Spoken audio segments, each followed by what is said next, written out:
300 கோடி ரூபாய் வரைக்கும் ஒவ்வொரு ஆண்டும் இன்னைக்கு கொடுத்துக்கிட்டு இருக்கிறாங்க.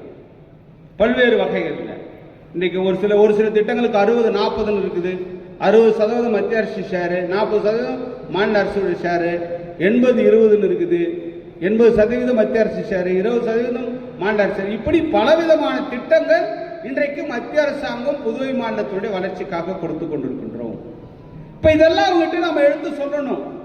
இன்றைக்கு நம்முடைய மத்தியிலே மீண்டும் 3வது முறையாக பாரத பிரதமர் திரு நரேந்திர மோடி அவர்கள் இந்த நாட்டுடைய பிரதமராக மக்களால் தேர்ந்தெடுக்கப்பட்டு இன்றைக்கு மீண்டும் அவர் இன்றைக்கு பிரதமராக இருந்திருக்கிறார்.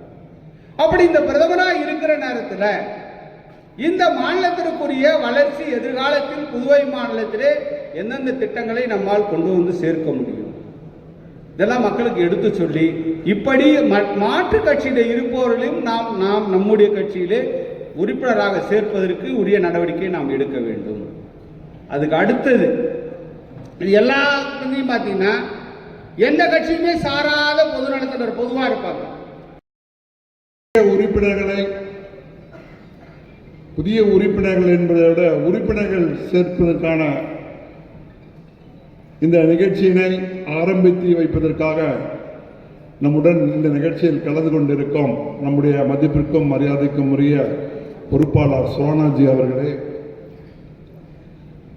மிக சிறந்ததொரு உரையாற்றிய நம்முடைய மதிப்புக்குரிய மாண்புமிகு உள்துறை அமைச்சர் நமச்சிவாயம்ஜி அவர்களே, மற்றும் இந்த கூட்டத்தில் நிகழ்ச்சியில் கலந்து கொண்டிருக்கும் சட்டமன்ற உறுப்பினரும் நம்முடைய முதலமைச்சருடைய பாராளுமன்ற செயலருமான மதிப்புக்குரிய ஜான்குமார் அவர்களே, மதிப்புக்குரிய சட்டமன்ற உறுப்பினர் ரிச்சர்ட் அவர்களே, மதிப்புக்குரிய சட்டமன்ற உறுப்பினர் ராமலிங்கம் ஜி அவர்களே, சட்டமன்ற உறுப்பினர் மதிப்புக்குரிய வெங்கடேசன் ஜி அவர்களே,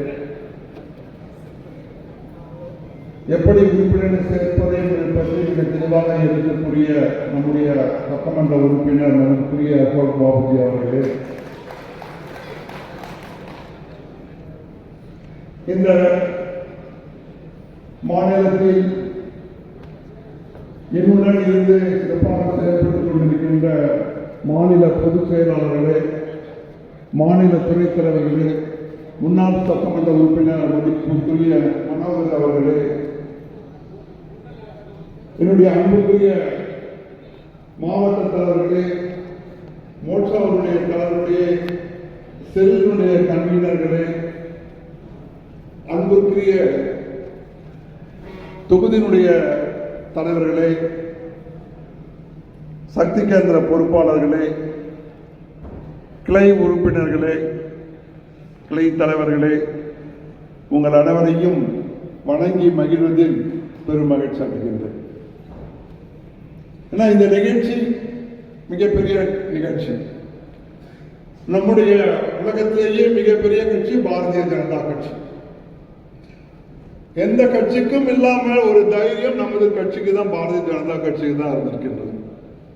புதிதாக உறுப்பினர்களை சேர்ப்பது முதலாக 2014 ஆரம்பிக்கப்பட்டது 10 கோடி, அதன் பிறகு 18 கோடியாக 20 கோடியாக இருந்திருக்கின்ற காலகட்டத்திலே மீண்டும் 10 கோடி உறுப்பினர்களை சேர்த்து 30 கோடியை நாம் நிச்சயமாக எட்டுவோம் என்ற தைரியத்தில் நாம் இந்த நிகழ்ச்சிக்கு ஏற்பாடு செய்திருக்கின்றோம்.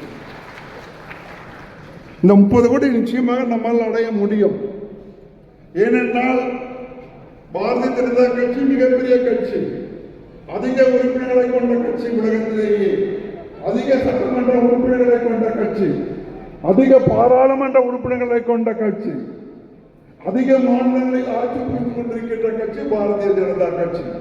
நம்மை எல்லாம் தலைமையேற்று நடத்தி கொண்டு செல்வதற்கு ஒரு மிக சிறந்த இந்த அகில போற்றும் தலைவர் நம்முடைய பாரத பிரதமர் நரேந்திர மோடி அவர்கள். அவர் பல நல்ல திட்டங்களை செயல்படுத்தி இந்தியாவுடைய மிகப்பெரிய வளர்ச்சியை இந்த 10 வருடங்களில் கொடுத்து கொண்டிருக்கின்றார். அனைத்து நாடுகளும் நம்மை வியந்து பார்த்துக் கொண்டிருக்கின்றன. நம்மையும் நம்முடைய பாரத தேசத்தையும் நம்முடைய பாரத பிரதமரையும் எப்படி இந்த ஒரு வளர்ச்சியை இந்த தேசம் மட்டும் கண்டு கொண்டிருக்கின்றது. அதுவும் கொரோனா காலகட்டத்தில் அனைத்து நாடுகளும் பொருளாதார வளர்ச்சியை கண்டபோது பொருளாதாரத்தில் மிகப்பெரிய வளர்ச்சியை கண்ட ஒரே நாடு நம்முடைய பாரத தேசம். அதனால் நமக்கு மிக பெருமை.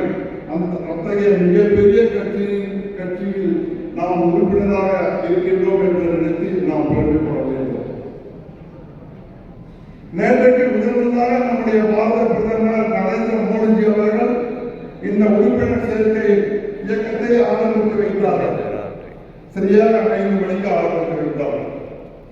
ஆரம்பித்து வைத்த 1 மணி நேரத்தில் 10,30,30,000 மிஸ்கால் கொடுக்கப்பட்டன. அதாவது 10,30,30,000 உறுப்பினர்கள் தங்களை கட்சியில் இணைத்துக் கொண்டார்கள் ஒரே மணி நேரத்தில். அந்த 10,30,30,000 உறுப்பினர்களில் 1,70,70,000 உறுப்பினர்கள் அப்ளிகேஷன் ஃபார்மையும் ஃபில்அப் பண்ணி அனுப்பியிருக்காங்க. இது ஒரு மிகப்பெரிய வெற்றி. வெற்றியினுடைய முதல் படி இன்றைக்கு மாலை 8 மணிக்குள் குறைந்தபட்சம் 1.5 கோடி உறுப்பினர்களை சேர்ப்போம் என்று நம்முடைய தலைமை சொல்லிக் கொண்டிருக்கின்றார்கள். அந்த 1.5 கோடியில நாமும் நிச்சயமாக சேர இருக்கின்றோம்.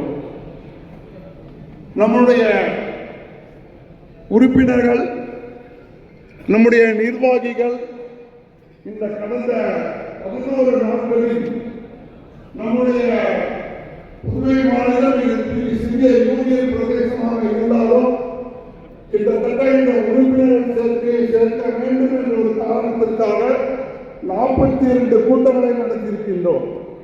இதை பாரதிய ஜனதா கட்சியால் மட்டும்தான் இந்த புதுவை மாநிலத்தில் செய்ய முடியும். 42 கூட்டங்களை 10 நாட்களில் நடத்தி காட்டியிருக்கின்றோம். இது 43வது கூட்டம். இன்றைக்கு நிகழ்ச்சியை ஆரம்பிக்க இருக்கின்றோம். ஏன்னா நம்முடைய எதிர்பார்ப்பு அதிகமாக இருக்கின்றது.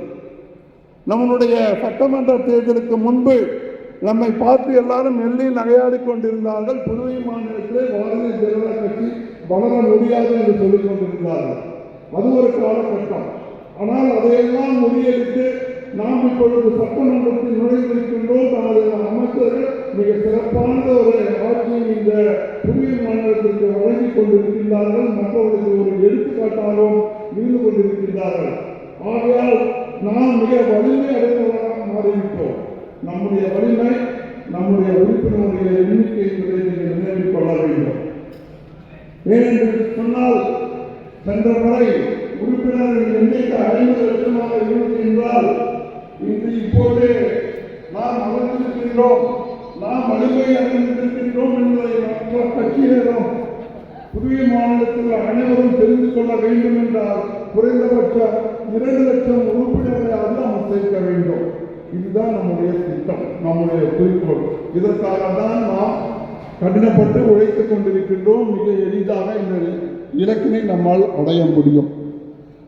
எனக்கு முன்னால் பேசிய நம்முடைய அமைச்சர் அவர்கள் தெல்ல தெளிவாக எத்தகைய திட்டங்களை இந்த புதுவை மண்ணிற்கு இந்த என்டிஏ தேசிய ஜனநாயக கூட்டணி கொடுத்துக் கொண்டு இருக்கின்றது என்பதை எடுத்து சொன்னார்கள். உங்களுக்கும் ஒரு கடமை இருக்கின்றது. இந்த திட்டங்களை எல்லாம் என்னென்ன திட்டங்களை நாம் இந்த புதுச்சேரி மண்ணிற்கு செயல்படுத்தியிருக்கின்றோம் என்பதை மக்களிடம் எடுத்து சொல்ல வேண்டும். அவர்களையும் நீங்கள் உறுப்பினராக்க வேண்டும். அதாவது சென்ற மாதம் 19ஆம் தேதி நம்முடைய தலைநகரிலே நடைபெற்ற கூட்டத்தில் நான் கலந்து கொண்ட பொழுது ஒரு கேள்வி எழுப்பினார்கள், புதுவை மாநிலத்தில் எவ்வளவு உறுப்பினர்களை சேர்க்க முடியும் என்று. அப்பொழுது நான் சொன்னேன், ஒரு கிளைக்கு 200 பேர், ஒரு கிளைக்கு 200 பேர்னா என்ன அப்படின்னு கேட்டாங்க. நாங்கள் கிட்டத்தட்ட 967 கிளைகள் இருக்கின்றன. ஆகையால் நாங்கள் குறைந்தபட்சம் 2 லட்சம் உறுப்பினர்கள் எண்ணிக்கையை அடைவோம் என்று உங்கள் சார்பாக நான் சொல்லி வந்திருக்கின்றேன். அடைய முடியுமா முடியாதா? என்ன ஒண்ணு காணாம். இன்றைக்கு ஒரு நிகழ்ச்சி, இதில் கிட்டத்தட்ட 2000 உறுப்பினர்கள் நம்முடைய கட்சியினுடைய உறுப்பினர்கள் கலந்து கொண்டிருக்கின்றனர்.